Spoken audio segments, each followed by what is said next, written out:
Welcome to the OrganizedPreneur podcast, the ultimate podcast for female entrepreneurs looking to supercharge their business. I'm Eldrima Harper, host of the OrganizedPreneur podcast. I'm also a business organizing strategist and coach, where I specialize in helping solopreneurs, freelance professionals, and service-based providers. This is to ignite, build, and transform your business dreams into reality. If you're feeling overwhelmed, struggling to manage clients and tasks, and worried about things slipping through the cracks, you're in the right place. With my signature framework, not only are you able to get your time back and get on track, but also turn your passion and hard work into a sustainable and profitable venture. How important mindset is. But here are some other startup mistakes that people make when they're launching their business. They neglect the importance of business organization, right? Confusion arises from chaos. Okay. And so when you approach launching your business, there's a point where you got to get organized. Okay. You got to get organized. I truly believe that the difference between struggling entrepreneurs and successful ones is organization, right? Organization.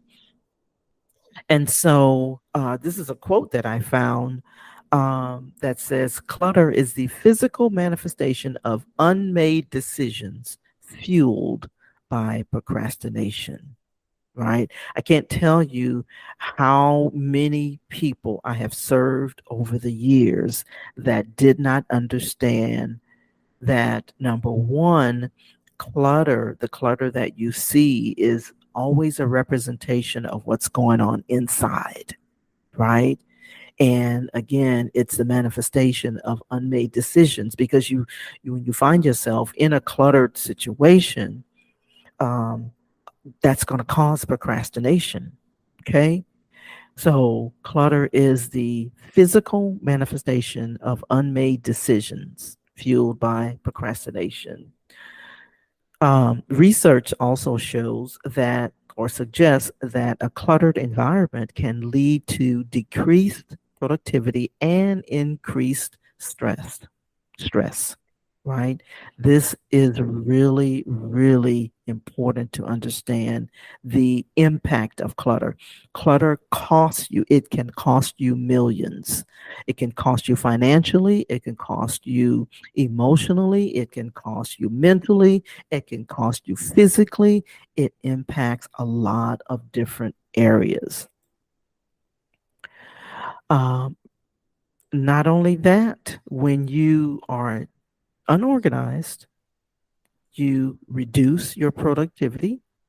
There are missed opportunities that's associated with disorganization, overwhelm, and stress. Missed opportunities because a lot of times when you are in a cluttered environment, you can't really seize those opportunities because you don't see the opportunity. Because a lot of times what happens is people are busy trying to figure out, okay, how do I stop these things from falling through the cracks? How do I make sure that I am doing, following up, and all of these other type of things that's associated with business and trying to launch your business, right? It can be overwhelming. And so decluttering your workspace, your digital space, and your mental space is essential. And it's essential to creating an environment that helps you to focus, be productive, and have peace of mind, right? And not only that, again, it impacts your creativity. And I'll share an example about that here shortly. So, but I want to move through all the mistakes first. So, mistake number 2 is mismanaging your time, talent, and treasure. So the reason I put time, talent, and treasure is really more about mismanaging your resources. And your time, your talent, and your treasure are resources that you have, right? And when you mismanage those things, your time, your talent, and your treasure, and mismanage your resources, there's going to be consequences associated with that. And I love this quote by Stephen R. Covey. He says, the key is not spending time, but investing in it, right?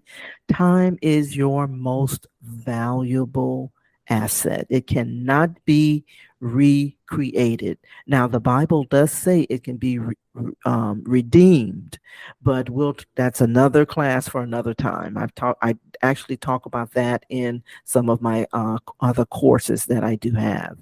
But again, it's not spending time, but investing in time. It's an investment. The number one thing I tell people about time management, and I know I'm talking a lot about time because again, it's your most valuable resource, and it affects treasure and other things as well, your time and your treasures and all of those things that we consider our resources. But time management is not about managing time. It really isn't. It's about honoring commitments. It's about honoring agreements, right? Because the moment you um, the let me say it this way: when you get up in the mornings, right? If you don't have some type of agenda, by default, you're making a commitment to chaos, okay? By default, because you're not thinking about any type of commitment if you don't have some type of agenda. And so that's why I say time, the clock is ticking. The clock is ticking. And when you mismanage those resources, right? Your time and your treasure, right? Then your time, your talent, and your treasure, then you are going to miss out, right? Time management skills are a significant predictor of academic and career success, right? And so it's extremely important. Um, when you mismanage time, you miss deadlines, you get stressed, you burn out, things are not working efficiently as they should. You can get into overwhelm, and you will have slow to no business growth because things are falling through the cracks, and you're spending time trying to find those things. Even this is personally and professionally, right? So these are just some of the consequences associated with just mismanaging your time. And so the thing that you have to do is you have to set clear goals. You have to prioritize your tasks. You have to exercise um, tactics like time blocking, right? You also have to manage your distractions. In this online space, there are so many distractions, so many things that's competing for your attention. And if you're not careful, you will not get anything done, right? So it's also important that you look at how to delegate and outsource and take some type of time management training, which I'll talk about toward the end, okay?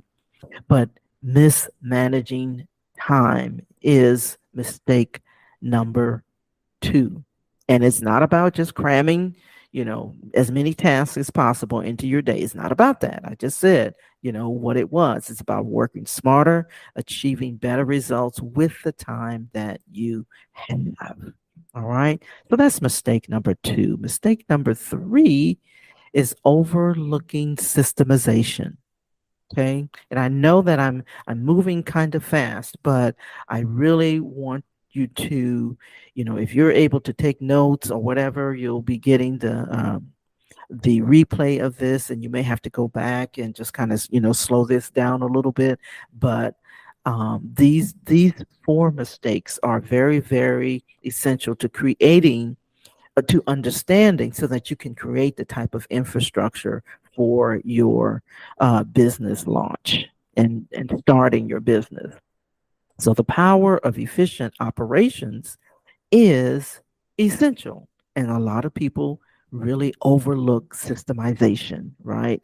I love this quote by Albert Einstein. It says, if you always do what you always did, you'll always get what you always got, right? Nothing changes if you don't learn or if you continue to overlook the importance of systemization.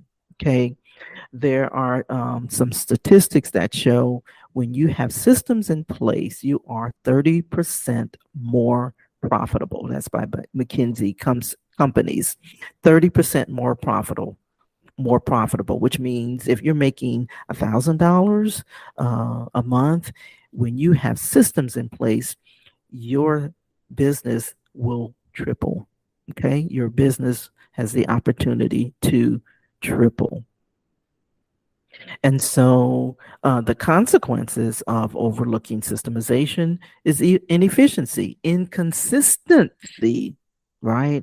And that is so important because what happens is if you don't have systems in place, then you won't have consistent, predictable type of activity in your business, and it's hard to scale that. It's hard to build on that because it's inconsistent, right? So you got to have systems in place in order to have the right type of infrastructure in your business.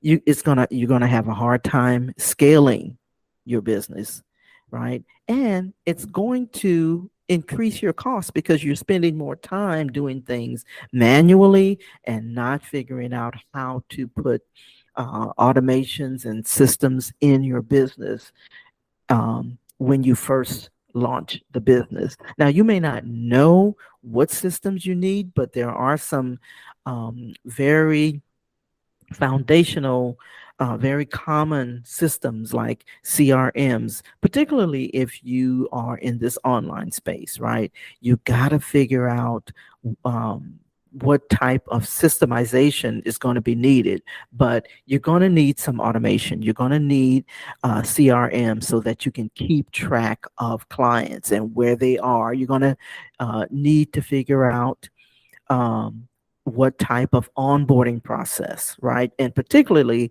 if you're launching a coaching or consulting business, even if it's a VA type of service, and that's the type of clients that I have worked successfully with. And so systemization is important, right? Identifying key processes, documenting your workflows. And I'm telling you, it's even as I have been in this particular business over 20 years, even with the way that I've tweaked it, I still have to look at my systems and my processes and my automations so that I can see what kind of results I can anticipate so that things are consistent across the board, right? I'm continuously improving things. I'm using technology, right? And delegating responsibility. And you monitor and you measure things as you go, right? So overlooking systemization is mistake number 3. And it's really all about creating the type of framework that enhances your efficiency, that makes things consistent across the board, right? It makes things scalable, right? And so, but it also allows you to be adaptable, right, when needed. Sometimes, as I've said, early on when we first started talking, there are things that may be in a marketplace that you may have to adapt and make, changes in your business. So you have to be constantly looking at all of these things because in this online space, and I know I'm talking a lot about, the online space because that's how most people start their businesses. In the online space, there's a lot of moving parts, right? A lot of moving parts. So don't overlook systemization. Okay. Now, the last one is monetization. If you don't know what monetization means, it's really all about the making the money, the revenue, the income, right? But the mistake that a lot of people make is they want profit before preparation, right? Profit before preparation. And what happens is um, you let me I'll share that and give me just a second because I want to share a story of an example that I read just this morning. No, actually yesterday. So, but I love this quote, even though I don't know who said it. Don't focus on making the money, focus on making a difference, right? Have a why, have a purpose in your business. What is your mission? For me, I can tell you that mine is all about ministry. I know that what I do is a ministry, right? And so that's what I focus on, the fact that I want to make a difference in people's lives.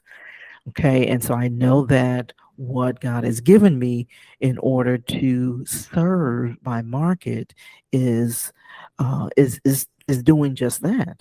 Right. And so that is my why. Success is not in what you have, but who you are. Are you that person, right? There's a concept, let me say it this way. So there's a concept that's called be, do, and have, right? Which means you got to be before you can do, and then you can have if you do it, right? And I'm really, it's actually a concept by, oh, I can't think of his name right now. I'll get back to it later. But be, do, have. Look it up. As a matter of fact, I do have some training on that as well on my podcast. So, but it's not in what you have, but who you are. So you have to be before you can do, and you have to do before you can have. Okay. That is the whole concept behind the be, do, have principle. 20% of small businesses fail in their first 2 years, often due to financial issues, capital. And so it's, and not only that, disorganization, right? So that is also a part of the reason why a lot of businesses fail, because they don't put the right infrastructure in place so that they can have something that's sustainable. Okay. And what happens is people run out of cash.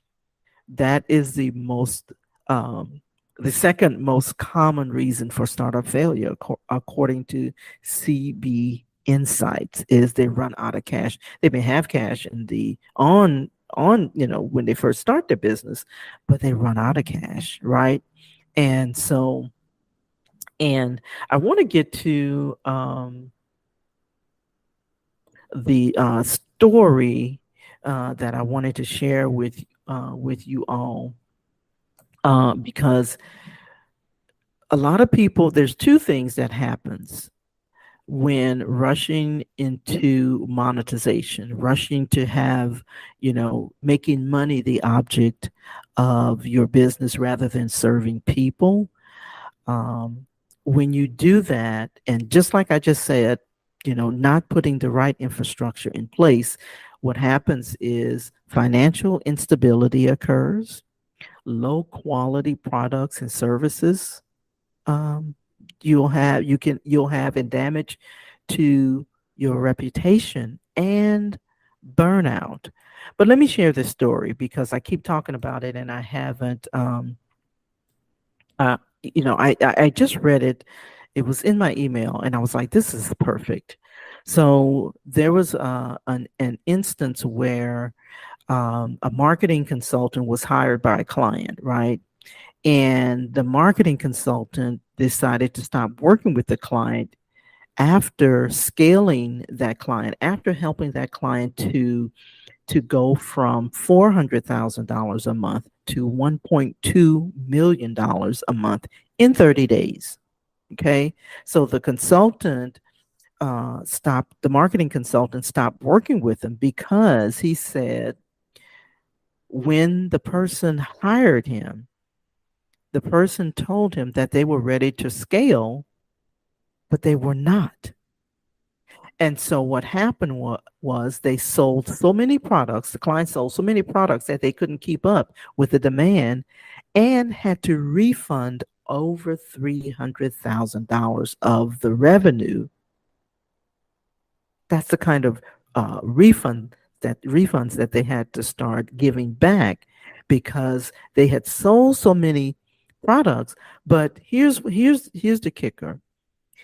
In an attempt to save the reputation, they still delivered products to people that they refunded the money to. And so they lost a whole lot of revenue on the products. So not only did they refund their money, they also delivered the products. And so they lost money. And so the whole point of this is that a business needs to be structurally sound before taking on a whole lot of a tsunami of traffic or a tsunami of clients, right? Because that doesn't solve all business problems, right? And so, yeah, um, it can cause financial instability and low quality in products or services. And so they were trying to scale, and they did, but they damaged their reputation, right? Because they couldn't sustain it, right? So rushing into monetization is, there's a lot of danger in that. And here's the thing, a lot of people try to do as well when they want a lot of traffic, they want a lot of clients, and they want to rush into this whole thing. What happens is when they don't have the infrastructure um, prior to this, because here's what I've seen. Here's what I've seen. A lot of people will want to, they have one product or service, but then they want to diversify their efforts, right?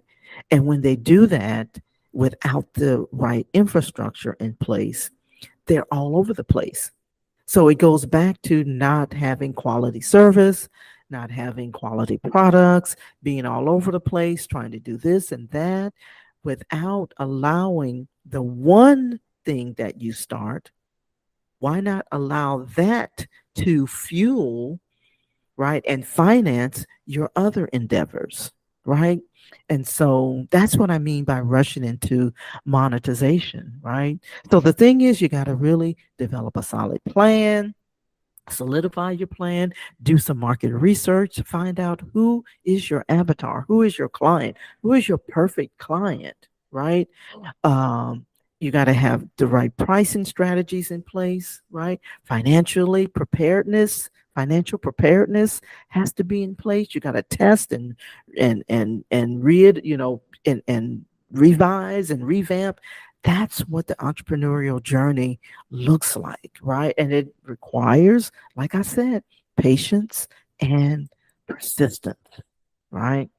And so rushing into monetization can lead to short term gains, but it may compromise your long term success, right? Because again, it needs to have the structural infrastructure, the structurally sound. It must be structurally sound before taking on a large tsunami of traffic and clients, right?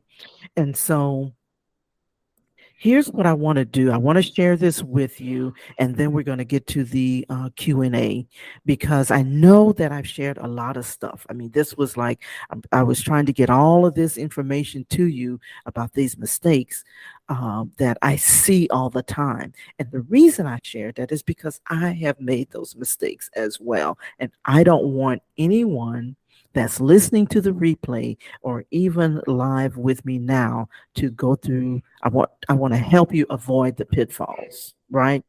And so If this is you and you're on here and you're listening, or you're on here now live, and you feel like, yes, I want to launch my business, but I want to make sure that I have the right infrastructure in place, make sure that, I can be able to handle clients. I have a good idea. I know, the type of business I want to start, things like that.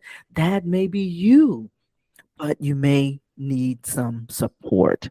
Well, maybe you need some tools to get, and tools and techniques to help transform your environment into the income generating powerhouse. That's what you want, is an income generating powerhouse. Maybe you need some strategies to start your business. Maybe you need some strategies to streamline and systemize your business for capacity. This is all about capacity, right? Being able to handle, the business, the entrepreneurial journey, the ups and downs, the ebbs and flows, right? Being able to do that is really going to require that type of structural infrastructure and foundation for you to be sustainable. I love this quote. I got to share this. I just love this quote. It says, organizing is what you do before you do something, so that when you do it, it's not all mixed up. I just think that's such a great quote.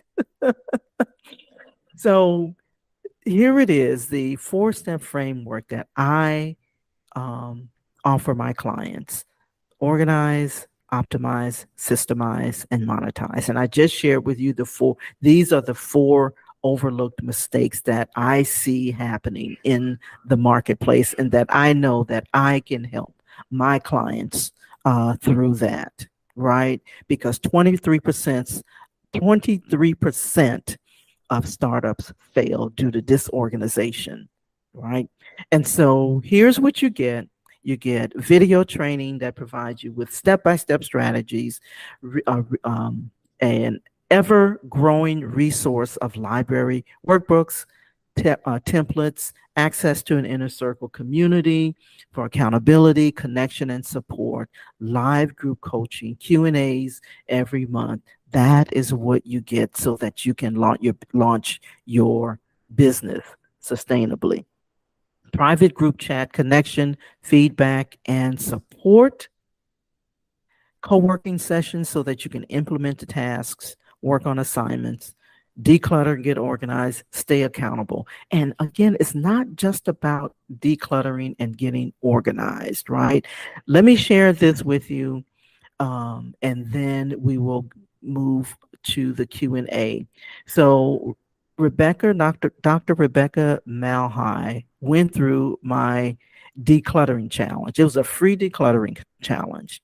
She ended up launching her writing service. Now, she launched this. This was something that she already did, that was a part of her career, but she decided, after she went through the decluttering challenge, to launch her business, her freelancing service, right?